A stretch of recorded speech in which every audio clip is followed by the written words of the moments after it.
the fact that it's not really, it is about archaeology to us, because that's your initial doorway into understanding that something might have been historically wrong for a number of years.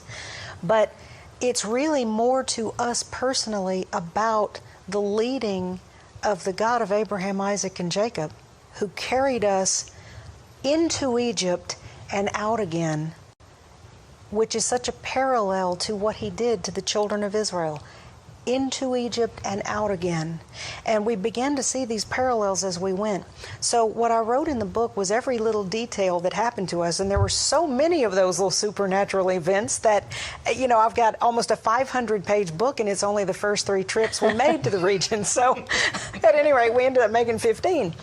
But what ended up happening, we got to this traditional site, and because it was so fresh in our minds, what the book of Exodus records ought to be there, or at least the lay of the land that ought to be able to contain the tents of 1 million+ people. Something was grossly disappointing as we pulled up through the wadi systems and pulled up to the traditional site.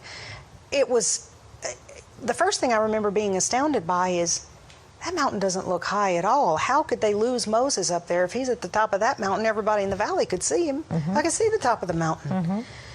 And so we became very disappointed. Jim and I looked at each other and went, something's wrong. Maybe that was not a real vision. Maybe we're just all wet and we built this all up in our minds, and, you know, we're a wild goose chase. It's a wild goose chase, and we just really wanted a big adventure, so maybe we made it all up. Maybe it wasn't as much as you thought. Well, for about the next 3 weeks, we had that much time off, and we actually did the whole rest of Egypt. We drove our truck from Cairo all the way down to the border of Sudan. Wow. And back up again. But one of the things that happened to us when we were in the very beginning, entering into the Sinai Peninsula, they compounded our truck and threw it in customs for 2 days, and they would not release our truck. We didn't have the proper paperwork to get our vehicle into Egypt. So immediately they... You know, you had gone through Egypt to get there. Yes. Well, it was the initial... It was the initial trip going across the ferry. When we got to customs, our vehicle was taken and impounded. Yeah, it was impounded. For 2 days. So we were not planning to exit the country by the same way we had come in. We were actually going to drive up to Alexandria and go across into Israel from that way, because you could get in from Egypt to Israel at that time. You could not get in from Jordan to Israel except by way of Egypt. So because that was back in 1991, 1992, and they had not yet opened up the Allenby Bridge and the various other entrances from Jordan. So we were forced, by virtue of that little detail, which we now know was a complete arrangement from on high, to leave the country by the same way we came in. And so we were on our way back up, back onto the Sinai after having driven all the way down to Sudan. We were at the tip of the Sinai Peninsula in a place called Sharm el-Sheikh. And we were at a hotel there just waiting our time. Because of the nature of the Saudi Arabian laws, we had to stay out of the country a certain amount of days before he, as an employee, was allowed back in the country. So we had about a week left. And we were just sitting at the tip of the Sinai. There's a beautiful underwater reef there called Ras Mohammed, and we're avid divers, and you know, we were just, okay, we've given up the spiritual journey of this because we must have just been all wet about this Sinai and the Ark and all of this. So we were trying not to be too disappointed and just enjoying what had to offer. The hotel had a little gift shop, and it was very, it wasn't a bookstore. There was one little bookshelf, and in that bookshelf I saw something caught my eye: The Gold Mines of Midian. Now, this was a reprint of a book that was written by Sir Richard Burton in the 1800s, and he was an explorer of vast portions of what is now Saudi Arabia, but it was the Ottoman Empire at the time. Make a long story short, in the back of this book, written in the 1800s, he had hand-penned a map of northwest Saudi Arabia, and he had the land of Midian on the east side of the Gulf of Aqaba, squarely in northwest Saudi Arabia.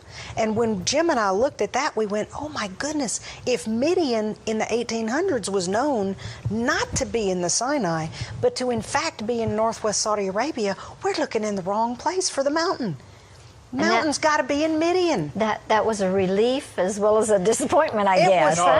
It was overwhelming excitement. I mean, we all of a sudden re-energized the possibility that we may still be onto something, that this could be real. And the very next day we went back in there, a book that wasn't there the previous day appeared, and it was a great big volume. We couldn't have missed it, but it was called The Mountain of God, and it was by Emmanuel Anati, an archaeologist that was working in the southern Negev on a place called Har Karkum.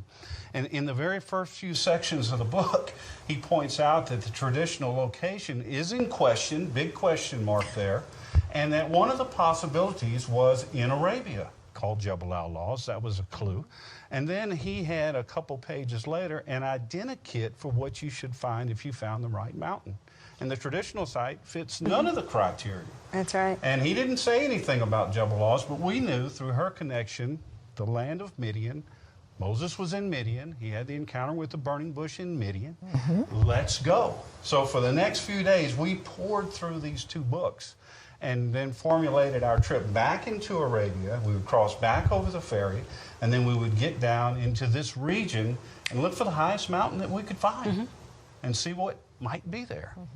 That's exactly right. And it was, I remember just being wild about, oh, can we leave today? Can we leave today? We've got to get back into Saudi Arabia. We've just got to be able to get back into Saudi Arabia.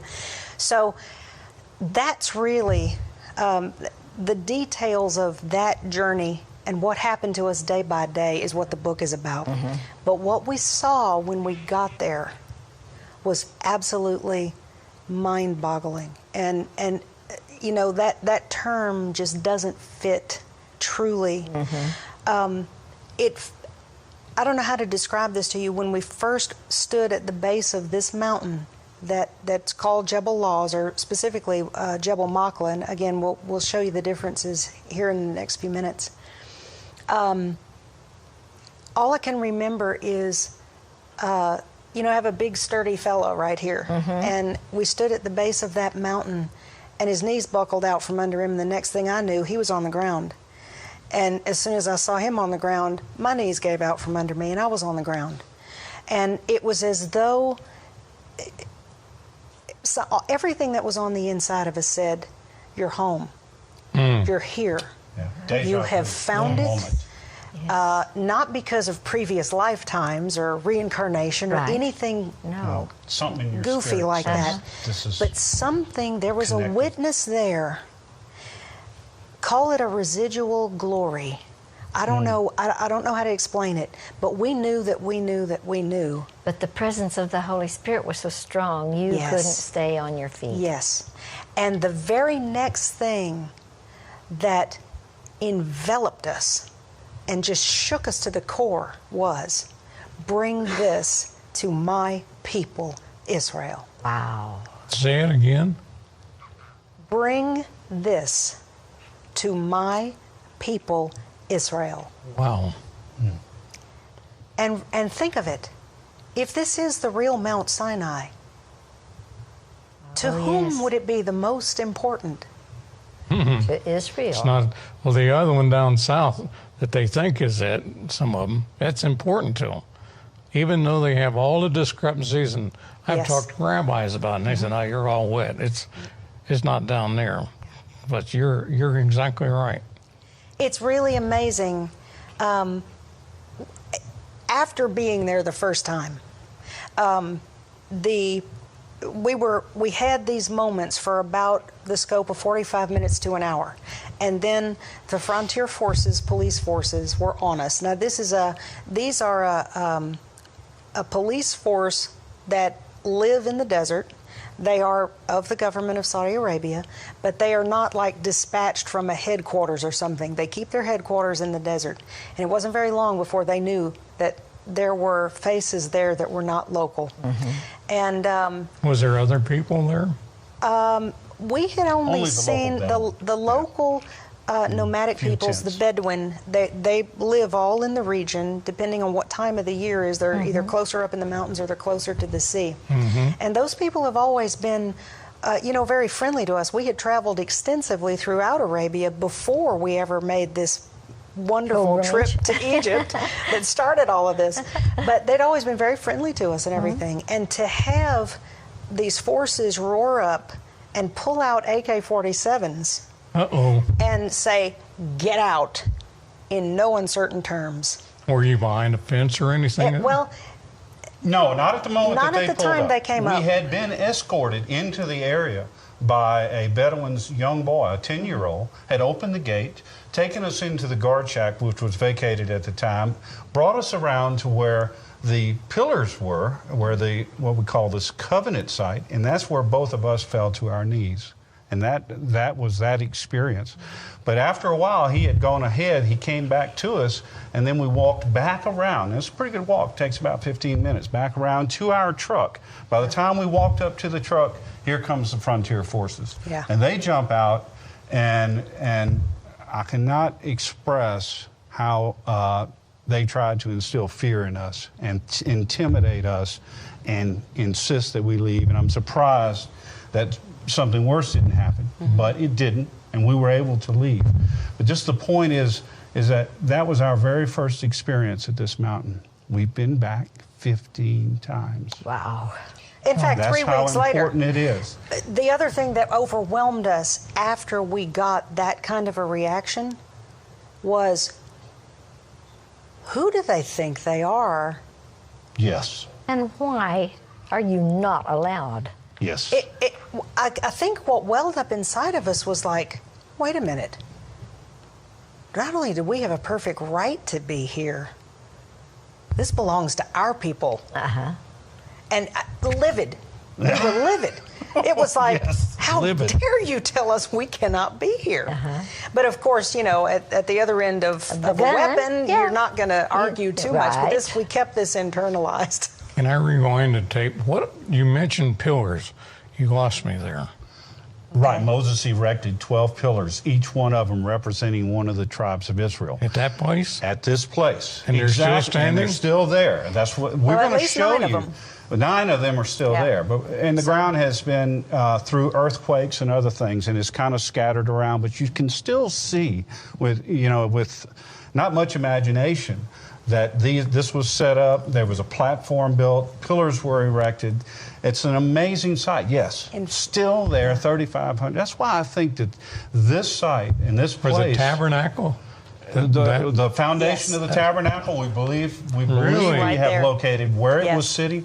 You know, it's the most significant biblical find in the modern era. And nobody knows about it. And what we're here about is And by we're not a going to biblical scholar and TV evangelist or anything, just plain. Jim and Penny. Yeah. Just plain people. But I Jim and want to. I see we've got.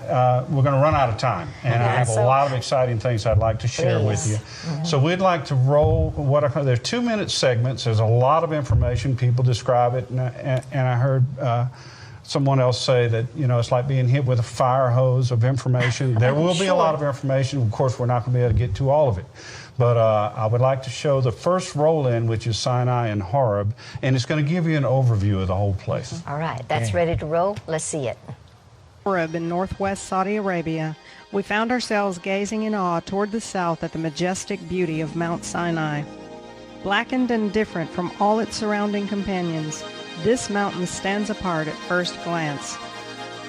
As we began our climb up the northern flank of this unique mountain, the dividing line between light and dark granite became glaringly obvious. Exodus 24:17 records that the sight of the glory of the Lord was like a devouring fire on top of this mountain. And now, sitting on Sinai's very peak, the color of these rocks can truly be seen. Coming into view now is the granite peak called the Brown Laws by ancient maps. After extensive research, we believe that Horeb and Sinai are 2 distinct mountains, and that is why they're referred to that way.